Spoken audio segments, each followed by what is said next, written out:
The next bill that we're going to hear is by Representative Filippi,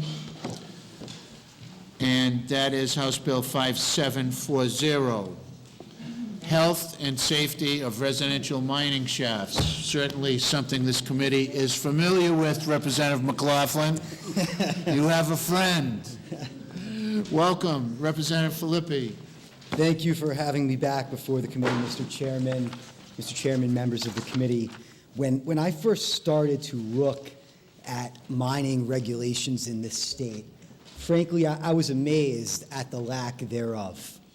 We have some federal regulations. We have the Clean Air Act and MSHA, and they provide a baseline, a bare minimum of requirements that mines must meet. And states are empowered to enact stronger regulations. And our DEM has what's called this Fugitive Dust Regulation number 5. And by DEM's own admission, it's a very difficult regulation to enforce. And the issue I have is mining in residential areas. In my community, the lack of regulation in this state has had a monumental effect. We have a quarry that mines and crushes granite in the middle of a residential neighborhood and near a school. When granite is crushed, particles of crystalline silica are released, and these are respirable particles which act similar to asbestos. And you all know about asbestos. It causes cancer and emphysema and a host of other problems. The residents in Bradford and Charlestown don't know whether the air they breathe is safe. Imagine that in your backyard, not knowing whether you and your kids can go outside and breathe the air safely. Throughout the state, there have been other issues with residential mining. I know in East Providence, Bristol, Coventry, there's been mining issues. Representative McLaughlin, I know in Cumberland, you have had mining issues. There's no schools over the mines. Go ahead. In a state that prides ourselves on conservation, it is a shame that this is ongoing. In addition to the health effects, which you will hear much about after my testimony, property values have been decimated in this area from noise and blasting. I believe at the very least, we should provide DEM and the State Fire Marshal with the ability to regulate mining in residential areas. This act, the Residential Mining Safety Act, I modeled after a very successful act in Minnesota when they were dealing with problems from the procurement of fracking sand. And if I could walk you through it briefly, it's quite simple. It defines residential mining as the processing of sand, etc., gravel within 1,000 feet of a home or a school. And it commands DEM and the State Fire Marshal to enact regulations concerning residential mining. It deals with noise. It deals with groundwater issues, because many of these mines are actually operating in aquifers because they go so deep. It deals with air quality. I spoke about respirable particles of this crystalline silica and dust. And for the committee's pleasure, I have an air filter from a Bradford home after 1 week. This is what the air filter looks like. If I could just pass it around. Thank you. That's 1 week of the air filter running in Bradford near this mine. I think these commandments to DEM are reasonable. We don't know what they're going to enact. Frankly, everything in here are what good operators should be doing who operate in residential areas. And there are some bad operators out there, and we need to give DEM and the State Fire Marshal the power to deal with this issue. The State Fire Marshal is also included in here because many times when there's blasting at mines, they do it in weather conditions which actually make the reverberation worse. For instance, when there's a cloud cover and there's blasting, the shock wave goes up, bounces off the clouds, and comes back down, and it's a real problem for neighbors of a mine when that happens. So that's the gist of it. I think the bill is pretty self-explanatory, and I'm happy to take any questions. And Mr. Chairman, I do have a resolution in support thereof from the Charlestown Town Council. Thank you. Are there any questions for Representative Filippi? And we have several other witnesses. Yes, Representative Lancia. Representative Filippi, I'm really stunned at what's going on. But I mean, there are problems like this, similar problems in other parts of Rhode Island, and I mean, there's no ordinances, local or otherwise, that are dealing with this? I mean, this has been allowed to go on. I'm really kind of amazed, honestly. So there have been attempts by localities to deal with this, and in my district, for example, when a town within District 36 sought to deal with these problems, operators took the position that it is a state issue and that the town doesn't have the authority to pass ordinances dealing with the mining. And this has gone on elsewhere. I know a couple of years ago there were problems in East Providence. I know Coventry is dealing with something, and like I said, I know Mr. McLaughlin's district has an issue. So essentially, other communities have had situations as well, but have we ever addressed this on a state level? DEM has enacted the air pollution regulation number 5, which I spoke with about, and they also have wetland regulations, which anecdotally deal with it, but there's nothing to empower DEM to specifically deal with mining in residential areas. And they've taken the position that they actually need more statutory authority to deal with the problems that we're facing down in Bradford and Charlestown. So I assume this is kind of an entry-level attempt to do something. I'm assuming you would want to do even more. Well, I think that this provides a broad scope for DEM to do the investigation and to pass reasonable regulations, where the mining companies can come in and testify in front of DEM as to whether the proposed regulations are appropriate or not and what changes they should make. We're not enacting regulations here. We're just empowering DEM and the State Fire Marshal to enact regulations with the proper due process. And do you think they'll do it satisfactorily enough for the people involved? Well, that's what we have oversight committees for if they don't. Okay. Thank you. Thank you, Representative Valencia. Representative McLaughlin? Question? Thank you, Chairman. Question? First, yes. Yes. First of all, I'd like to commend you, okay? I'd like to commend you on your efforts on behalf of the mines. Did you know, okay, this is a question. With a big question. We have 16 mines in this state, huge mines that have not been attended to, all right? And I won't name various state agencies, but you know, in their infinite wisdom, you know what they told me? They don't have a clue, okay? They don't have the knowledge or the know-how to deal with these mines. I'm glad someone like you brings these things forward, and I will be right on the floor fighting for this bill with you. Thank you. Thank you, Rep. McLaughlin. Good job. And no, I didn't know the exact number of active mines. Any other questions for the Representative Filippi? Thank you, Representative. Thank you, Chairman Azanaro. Thank you, members of the committee. Next witness, Lawrence McCarthy, J.H. Lynch and Sons. 2 minutes. Remind 2 minutes. Remind 2 minutes. No. He would be Tom. Thank you, members of the committee. As indicated, I work for J.H. Lynch & Sons, located in Cumberland, Rhode Island. Lynch is a third-generation family business. We employ about 250 people. We're in the heavy highway business. We operate 2 quarries in this state, and we oppose this bill because we believe that there are ample regulations already at the federal level and the state level. Federally, you have MSHA, the Mine Safety Act, you have OSHA, you have EPA. At the state level, you have DEM, you have air pollution laws, you have water pollution laws, you have the groundwater protection laws. In fact, there's a specific EPA, there's a specific DEM regulation which specifically says that quarries, you can't have your dust leaving the quarry. I don't think you need more regulations. I think you just need the state agencies that has the laws and regulations to enforce them. For instance, at DEM, this is one permit we filed to operate at one of our quarries, right here. We follow the laws. I understand there's a situation going on in Westerly, but I don't think we should harm those businesses that have been around for 60 years operating with the law, and so we oppose this bill. Thank you. Thank you, Mr. McCarthy. Any questions for Mr. McCarthy? Yes, we have questions.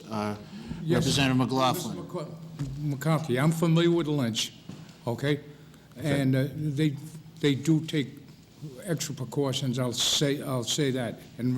But are you familiar with federal law?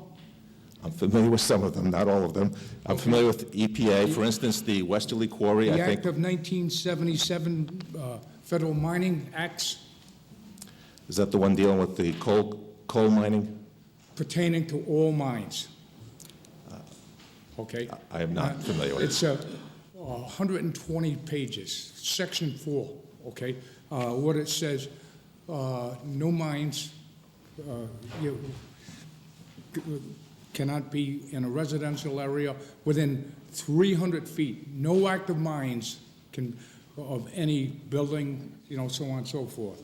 But I just wanted to bring that to your attention. Well, thank you. I haven't read the law, but I thought that applied to coal mining, but I could be wrong. Representative McLaughlin is our authority on mines. Yes. And we I defer appreciate those. And we, Representative Lancia, thank you, Representative McLaughlin. Representative Lancia. I appreciate your time. Basically, as Representative Filippi says, there appears to be a situation, appears to be a problem. You're suggesting that there are already ways to handle it. It doesn't sound like it's being handled.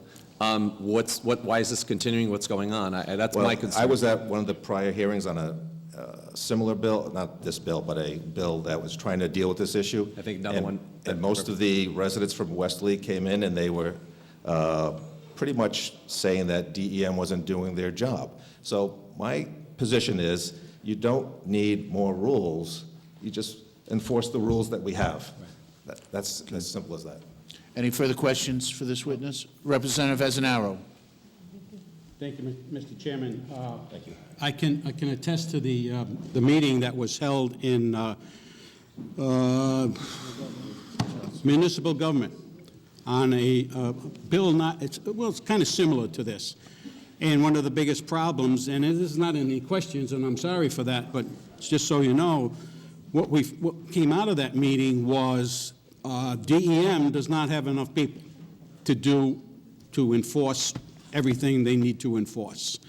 However, that night, Chairman Craven talked with David Choppy from the Rhode Island DEM, who's the chief at DEM, and Tom Liguori, a lawyer, to work out a solution of this problem. This problem is at a quarry that is in Westerly, Charleston line, and as Representative Filippi knows and I know, the dust is a big problem.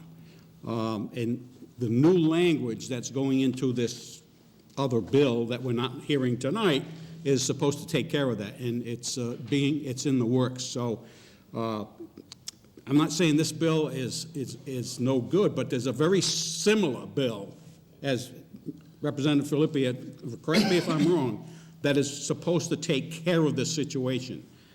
Adding more restrictions on that DEM can impose and to do, I don't know what to tell you, unless we start hiring more people at DEM to enforce the laws. And you're from that area, so thank you for that input. Thank you. Yep.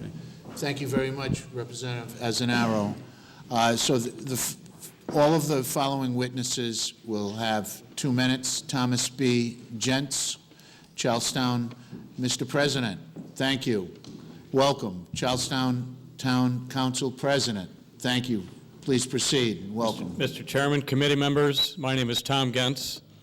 I'm the president of the Charlestown Town Council. You have a resolution from us tonight. I support this bill. My sworn duty is to protect the health, safety, and welfare of our residents in Charlestown.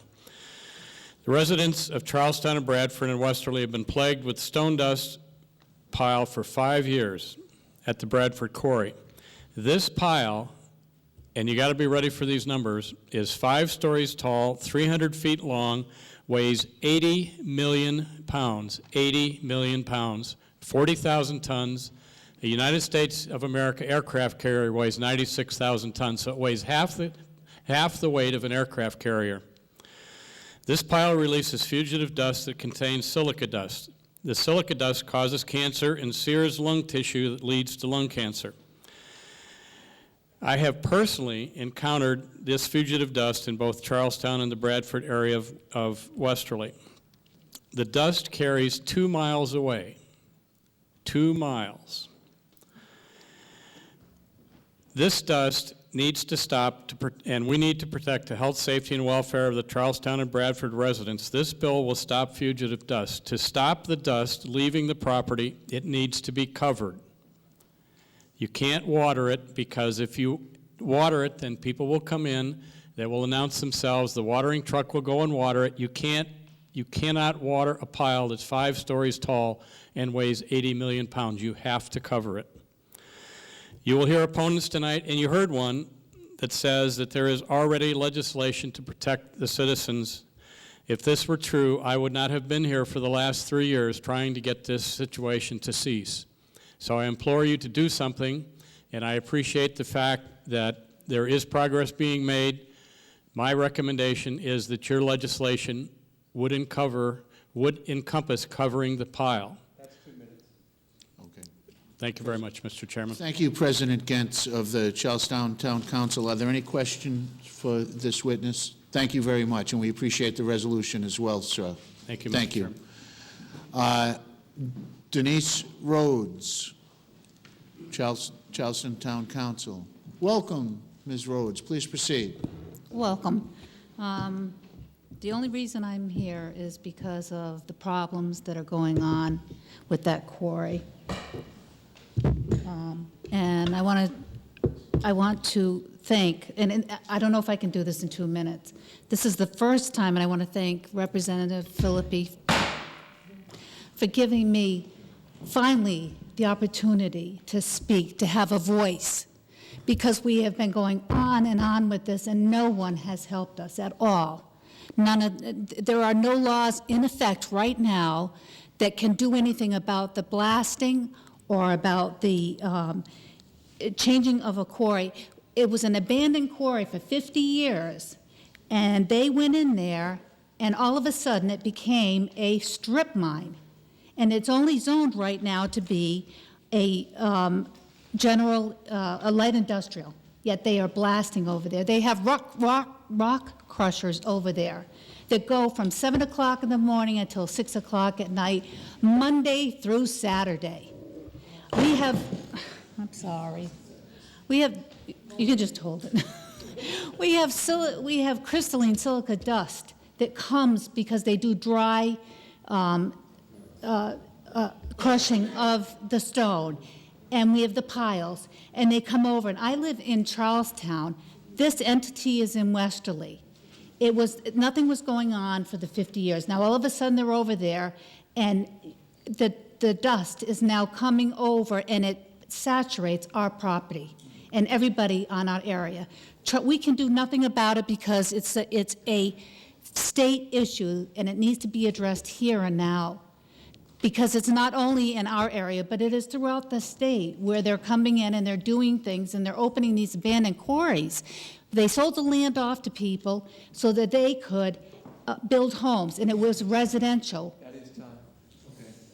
Thank you, Councilwoman Rose. Would you like one sentence in conclusion? Your strong support of this bill because? I have so much here that if you want I've to waited submit all it night to just to the speak. committee, we'll be more than pleased to take your written testimony. But we have about 8 other bills, and we still have many people that want to testify here. So to be fair to your neighbors and constituents, just to say to that, finish up.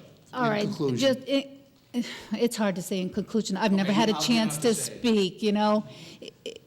We need help. We need you to please, please pass this bill.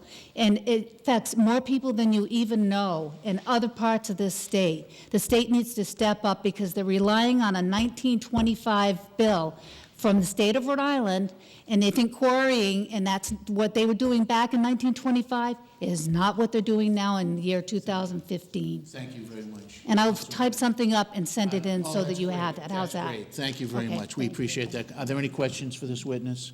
Thank you. And I'm having breathing problems from this whole issue myself, so. Thank you for your testimony. Roland Fiore. And Roland, it's South County. Good evening. South County Sand and Gravel Company. Please proceed and welcome. Thank you. I'm the president of South County Sand and Gravel and the president of the Rhode Island Builders Association. This particular legislation, one big problem is that it's targeted against any operation within 1,000 feet of a residence. Now, Rhode Island is primarily small, family-owned operations. It's my estimation this would cover 100% of all aggregate operations in the state. Would have a very detrimental impact on day-to-day operations, financing, so forth and so on. This industry is regulated very heavily already by mining and safety, EPA, local zoning and building officials, your insurance companies, DEM.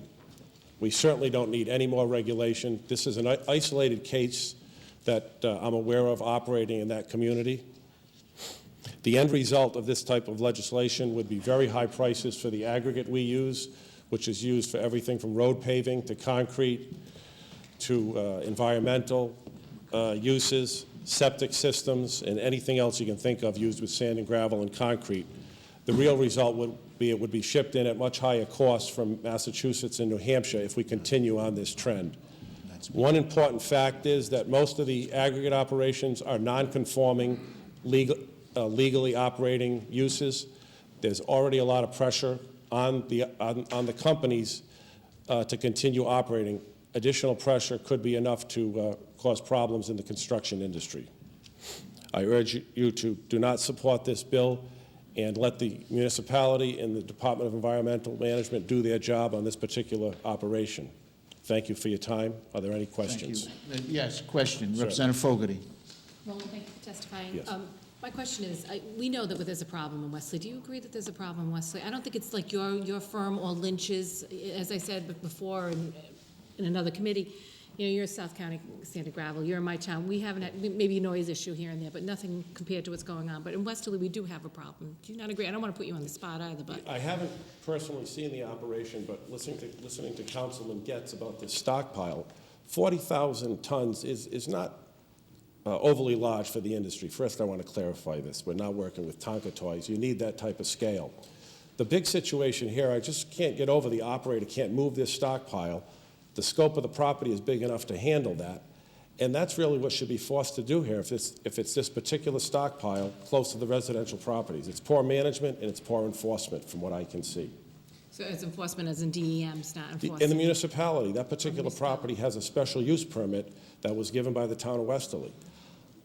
From experience, it's very easy. When DEM or your municipality gets involved, I find they enforce the laws very well. I'm a little confused at what's going on with this particular problem. But I know our industry is very concerned about this bill. Okay. Yes, Representative Azenaro. Just, Please. To help a little bit, Representative Fogarty, when you say Westerly, it's not all of Westerly. It's one quarry operation that's causing all this problem because they're not playing by the rules. That's correct. And this is something that we need to straighten out. And it's been going on for a number of years, as we've heard, and it's because of their operation. It's the way they're doing it, this dry crushing of rock in this stockpile, and what the new language, I believe, in this bill that I think you might have been at the meeting with Representative Craven's committee, is the new language is going to say that you must wet crush this stone. I believe that's what the language is going to be, which is going to solve the problem of all this dust flying all over the place. So. That's a little more technical. I don't want to bore the board with that. But I think fugitive dust between mining and safety, Department of DEM, that's regulated. And as Mr. McCarthy said, that should be kept on site in certain standards, and you're in violation if it's not. Well, when you get a stockpile of this stone dust 5 stories high and the wind starts to blow, it's going to blow everywhere. So that's the problem that this quarry has come up with. As I said, it sounds like a case of poor management there, the location of the pile, et cetera. So it certainly sounds like poor management. Are there any further questions for Mr. Fiore? Thank you very much for your testimony, sir. Thank you. Joanne Massaroni, Narragansett Bay Commission. as signed up in opposition to this legislation? Christine Holden Shea. Thank you. Thank you very much. I am Welcome. for this bill. I want to put a human face on this. I've come before in another room. I don't know if you can see this, but this is my water when the quarry detonates and nobody's controlling the amount of the blast. It's the color of filthy tan, okay? This was day 2. It was Coca-Cola the night before. This is my life. I moved to Charlestown in '94. It was a wonderful, bucolic place to bring up kids. Now, my life is inhalers, prednisone, albuterol, new one they're trying out. This is what I get to look forward to. It was a beautiful community. They blast every 2 weeks. The other week they blasted. I had missed that they were going to do it a following day because I was working the day. They have to tell us when they blasted. I was sitting on my couch. I thought someone fell out of bed upstairs. It's back to the old days. I mean, they're just blasting. People say, why don't you just leave? Or call your homeowner's insurance. I ring that bell with my homeowner's insurance. They will dump me a year to the day. The DEM basically has told us, well, we don't protect private property. We don't care. You know, they don't say we don't care, but they can't. They don't protect private property. They protect everything else, the environment. Now I have severe asthma. I'm scared to death to go for another pulmonary study because I don't want to know that there's flecks of glass in my lungs. I have a 21-year-old daughter who refuses to be even involved with this, even though she's into my little inhaler stock. She's puffing away because she can't breathe. It's really awful sounding cough. And I have corneal erosions because when things get in your eyes, and it's blowing in my neighborhood, it's glass. These are all scarred up. This is 300-degree magnification. I sew for a living. I'm getting to the point now where I'm having trouble seeing what I'm doing at work. And this is because some companies can do this. Now, okay, thank you. Okay, thank you. Are there any questions for this witness? Thank you very much for your testimony. Charles Marsh.